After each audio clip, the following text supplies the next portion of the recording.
Salam alaikum wa rahmatullah wa barakatuh mes chers frères et sœurs, dans cette nouvelle vidéo je vais continuer sur le sujet du Mahdi et de sa parousie. L'imam Ali, prince des croyants, paix sur lui, dit à son fils Hossein, paix sur lui. Le neuvième de tes enfants, Hossein, est le résurrecteur de la vérité, et il apparaîtra par la religion. Il instaura la justice, alors que Mohammed a été envoyé pour la prophétie, il sera envoyé pour parfaire toutes les prophéties. Mais après son occultation, il y aura le désarroi.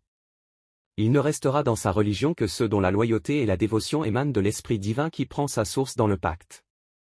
On comprend ici que lorsque le Mahdi fera son apparition auprès des gens, il y aura un désarroi parmi les croyants qui ne seront pas d'accord sur son identité.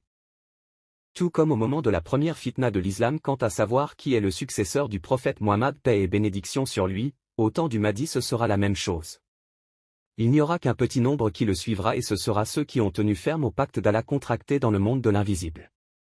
Le pacte est la wilaya de chaque imam depuis Ali jusqu'au Mahdi. Cette configuration est normale. Je m'explique. Chaque fois qu'un prophète était envoyé à son peuple, celui-ci complotait contre lui pour le bannir ou le tuer et seul un petit nombre le suivait parce que c'est à Allah qu'il appartient de choisir qui il veut pour porter son message et à qui il pardonne. Dans le Coran nous avons beaucoup de versets qui nous relatent ces événements. Dans mes précédentes vidéos j'ai pu vous faire connaître certaines traditions qui nous parlent de la tournure des événements quant à la parousie du Mahdi. Je vais vous en rappeler une partie.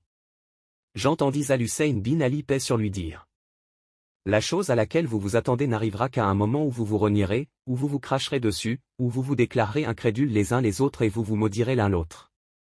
Je lui ai dit: il n'y aura aucun bien à cette époque. Il a dit: toute la bonté sera en ce temps-là. Notre Qaïm s'élèvera et supprimera tout cela.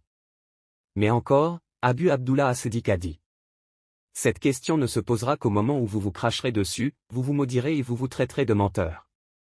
Ceci doit avoir lieu afin qu'Allah choisisse les meilleurs et les plus purs parmi les gens. Écoutons cette tradition. Abu Ja'far al-Bakir a dit: votre discours dégoûte le cœur des hommes.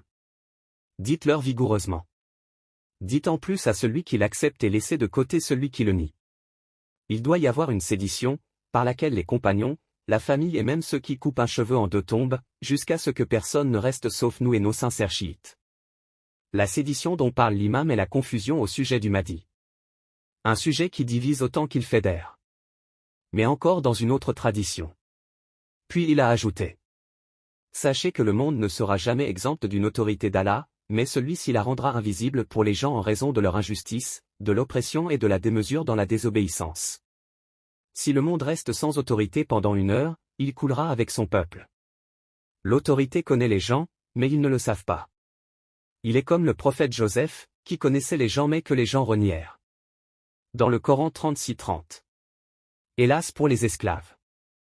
Jamais il ne leur vient de messager sans qu'ils ne s'enraillent. Autre part dans le hadith.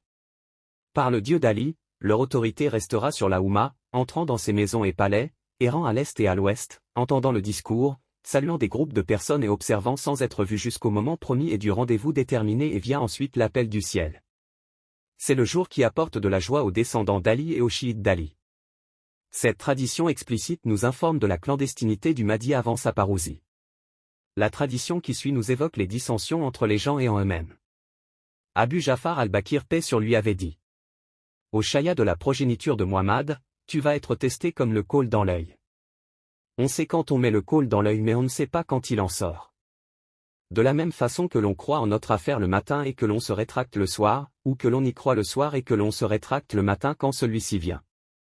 Les personnes concernées par cette tradition sont ceux qui écoutent la masse la journée, ainsi ils ne croient pas, et le soir quand ils sont seuls ils croient de nouveau.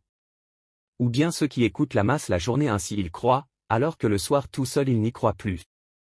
Écoutons une dernière tradition sur le désarroi au temps de la parousie du Mahdi.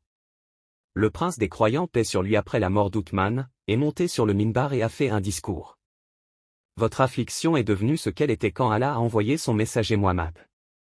Je jure par celui qui a envoyé son messager avec la vérité, que vous serez confus et tamisés jusqu'à ce que vos nobles gens deviennent misérables et que vos misérables deviennent remarquables. Certains d'entre vous, qui ont été indécents, seront vertueux et certains, qui ont été vertueux, seront indécents. Par Allah, je n'ai caché aucune vérité et je n'ai pas menti. J'ai été inspiré à cette position et cette journée. Je m'arrête là et si Dieu le veut nous verrons plus en détail la réalité qui est exposée dans mes vidéos. À bientôt et n'oublie pas de mettre un j'aime et un petit commentaire pour soutenir la chaîne.